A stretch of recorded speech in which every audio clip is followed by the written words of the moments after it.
we're going to have like 5 or 6 different challenges. It just depends on how well you guys do.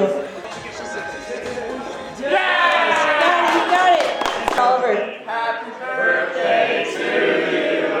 Happy birthday to you. Happy birthday, dear Matthew. Happy birthday to you. Let's see if we can do it. He sets up the butts.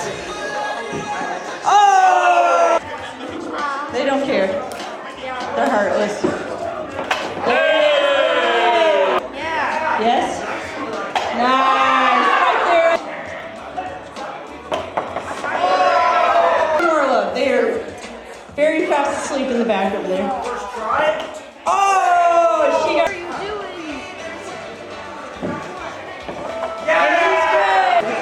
Here she goes. Oh, that was. Can she do it? Oh, so clever. She's up. Can she do it? Oh, she's going for search over there. Don't listen to him.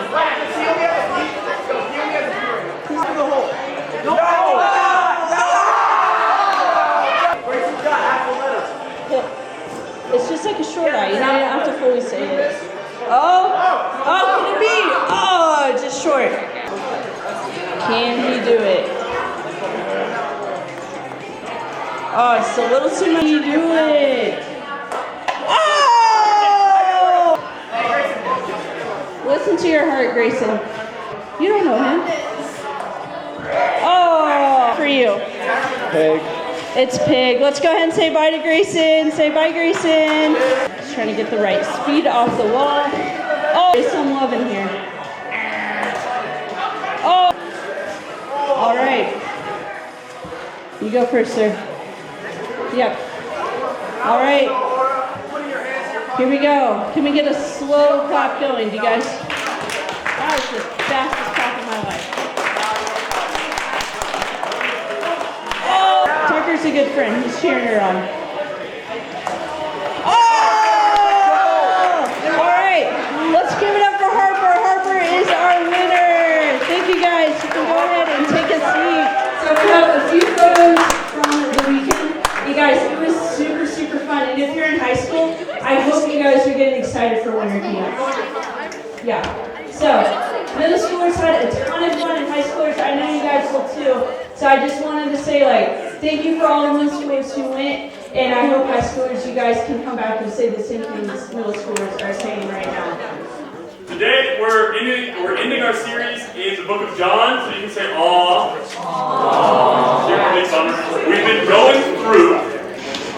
We've been going through the book of John, talking specifically about encounters that Jesus has with people, whether it's the disciples or people he meets along the way, and ultimately how that impact changes their life, how people experience Jesus and their life has changed for the better because of it. So if you've been following along in the reading, today you're supposed to read chapter 29. 17! Well, someone's been doing it. That's awesome. That's actually really impressive. I had to look it up. So we've been reading along. Today's chapter 17. I'm skipping ahead. Skipping ahead to next week, to chapter 21, because that's like the last really big person that Jesus encountered. That's the last big ending, the finality of John. It all comes together in chapter 21. But before I get into that, how many of you guys have a New Year's resolution? New Year's resolution. You don't have to tell me what it is. We can talk about it in small groups if you really want to. But the whole point of a New Year's resolution is to start the New Year's doing something different.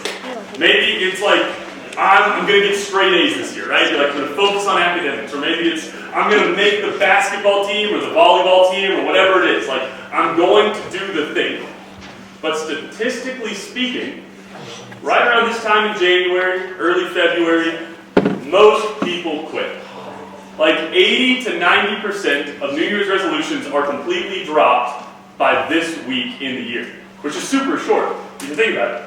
And I know, what happens is you start the year out with such high expectations, I'm going to study so hard. I'm going to get everything done on time. My homework's going to be done. I'm going to get straight A's. And then you get the test back, and you realize, like, oh, straight A's aren't happening this year. We'll hold that off until next year. We're going to go for like B's and C's this year. Like, that's going to be the vibe. Or, you're going to make the team. You're going to go to all of the practices. You're going to make it happen. Like, this is your year to be varsity. And then, like, you realize the practices are at 5:30 in the morning, like 6 a.m. You miss a couple of them. You're busy during that one meet. You don't play your best. Now you're back on JV.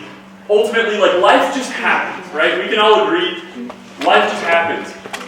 We end up trying to do things, and we end up failing at those things. Today, I'm here to talk about what is perhaps the biggest failure in the whole Bible. This guy had everything and ultimately lost it all. And what do you do with it once that happens? Where do you go from that?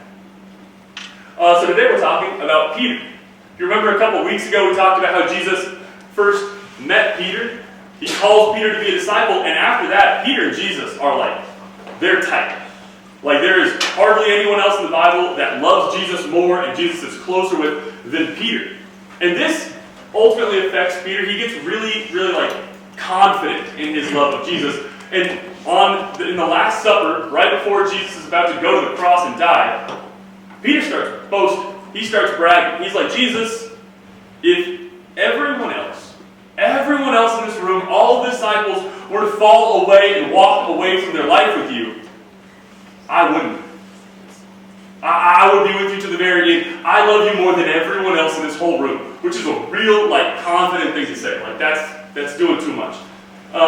And Jesus knows that that's the truth. Knows that that's not actually what's going to happen. And he says, Peter, before the sun rises, before the rooster crows, you're going to deny knowing me at all 3 times. Not once or twice, 3 times.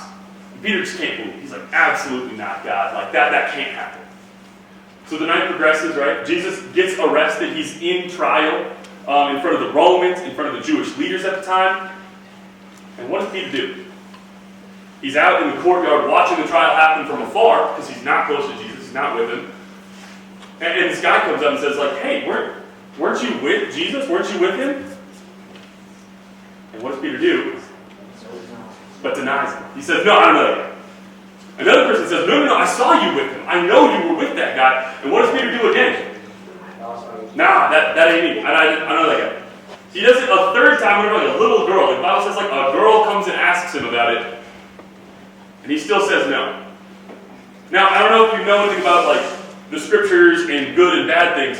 But good things are like owning up and saying that you know Jesus. And the absolute worst thing you can do is pretend that you don't know who Jesus is. And Peter does that 3 times back to back to back. So he's clearly not having a great time. But the story continues, right? Jesus dies. He comes back to life. That's what we do on Easter. And then he reappears to the disciples. But him and Peter haven't had time to really like hash out. Like if you were to stab your friend in the back like that, you would need to have a conversation about it. You would need to be like, yo, I'm sorry. We need to like hash this out. We need to talk it out. And so that's where we find Peter today in John 21. We're going to put the verse up on the screen. 21 verses 15 through 17. I'm just going to read straight with a few little notes. When they had finished eating, Jesus said to Simon Peter, Simon, son of John, do you love me more than this? Now, a few notes real quick. He refers to Peter not as Peter, but as Simon. He says, Simon, son of John. Now, that is the name that Peter had before he knew Jesus. Jesus is calling him out. He's saying, like, hey, I remember whenever you weren't even with me, and that's what I'm referring to you as right now. And then he doesn't just say that. He says, remember whenever you said you loved me more than everyone? Is that still the case? He says, do you love me more than these people? He's calling him out. He's rebuking him. Peter says, yes, Lord, he said. You know that I love you. Jesus said, feed my lambs. Again, Jesus said, Simon, son of John, do you love me? He answered, yes, Lord, you know that I love you. Jesus said, take care of my sheep. The 3rd time he said that, remember, Peter denied Jesus 3 times. Jesus is now asking a third time, do you love me? Pretty clear, like Jesus is rebuking him. Simon, son of John, do you love me? Now Peter is hurt because Jesus asked him the third time, do you love me? He said, Lord, you know all things. You know that I love you. Jesus said, feed my sheep. I think one of the first things I notice whenever I read this passage is Jesus is letting Peter know, hey, there's no hiding right now. I see all of the things you've done. I see all of the sins you've committed. I know that you denied me 3 times in a row. I know that you said you don't know me. I know that you went behind my back and you betrayed me. That's the first thing he says. But he says it in like a public forum. Most scholars think he said it like in front of the disciples, so that the disciples don't get to hold anything against Peter. They don't get to say, hey, remember that one time Jesus said, or you betrayed Jesus just like the rest of us and Jesus called you out for it? He says it in front of everyone, not to just rebuke him, but also to say, hey, you have a calling. And I'm telling you that calling in front of your friends, in front of your people. And Peter's response is beautiful. He says, he's not trying to outdo the other disciples. He's learned his lesson. He's felt the shame. He's felt the guilt.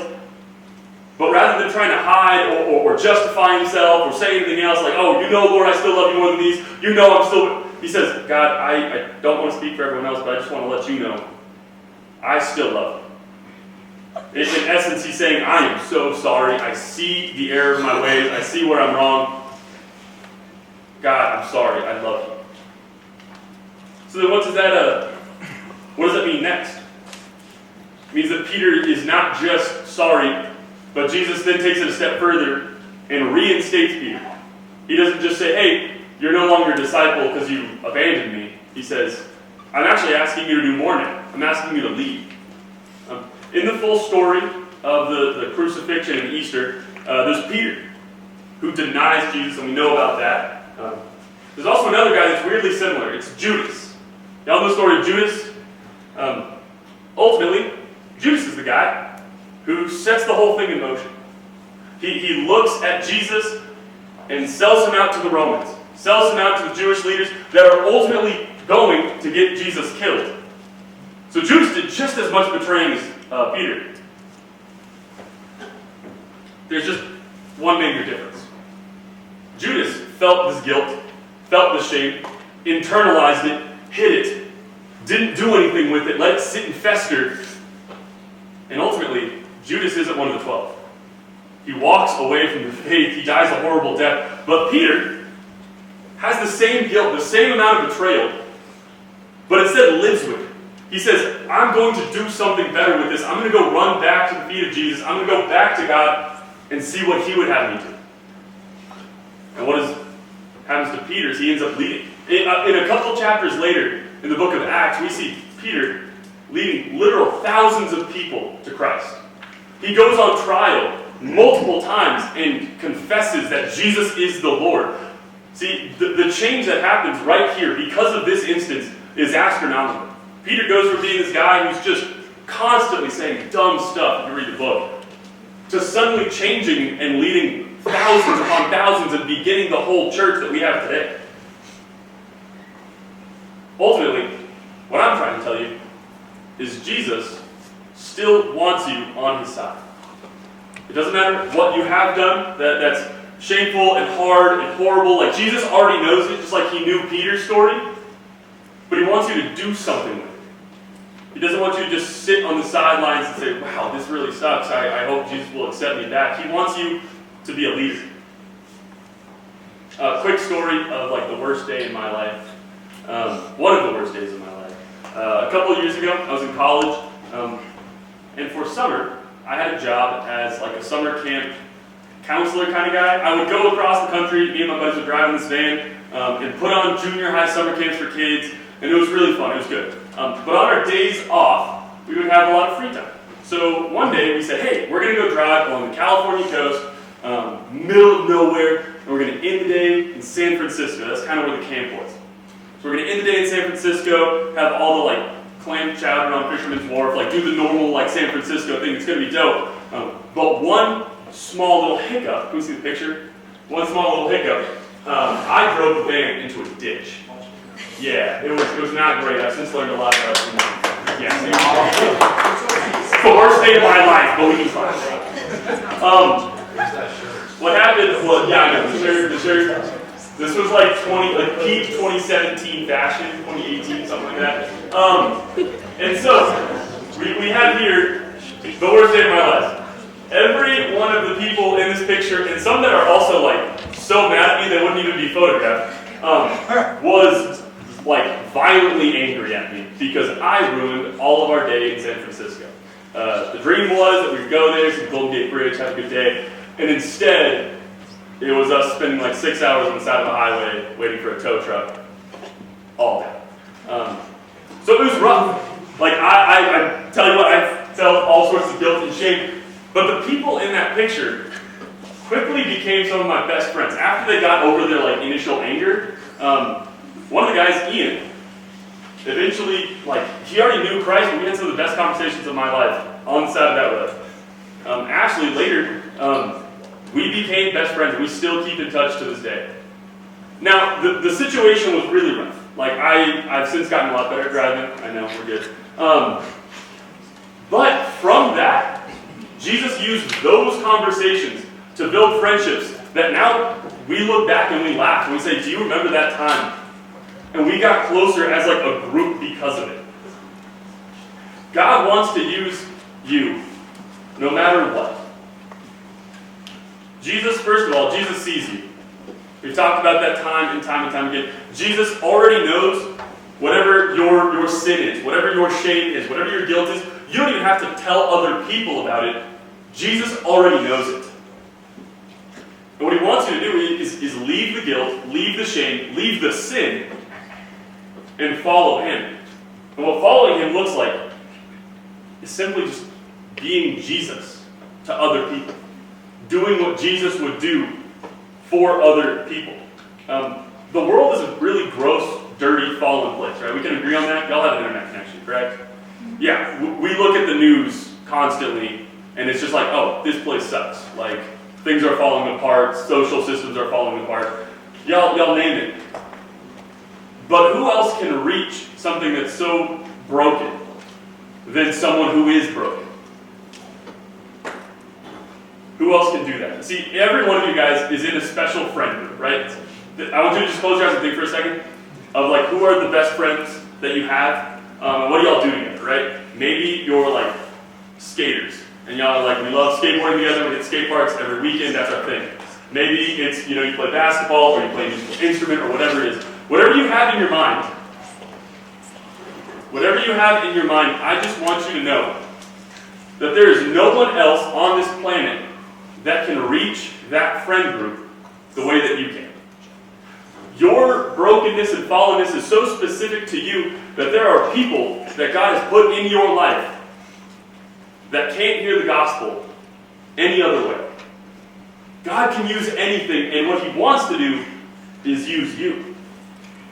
He wants to use you to bring people to church, because it's not my job. I can't do that. I can't bring people to Christ the way that you can. I spend a couple hours a week with y'all, and I love every minute of it. But you guys spend like 8 hours a day in school alongside these people that need Jesus. So I'm going to wrap it up, but I just want you to know that whatever your shame is, Jesus doesn't just see it. Jesus wants to use it for his glory.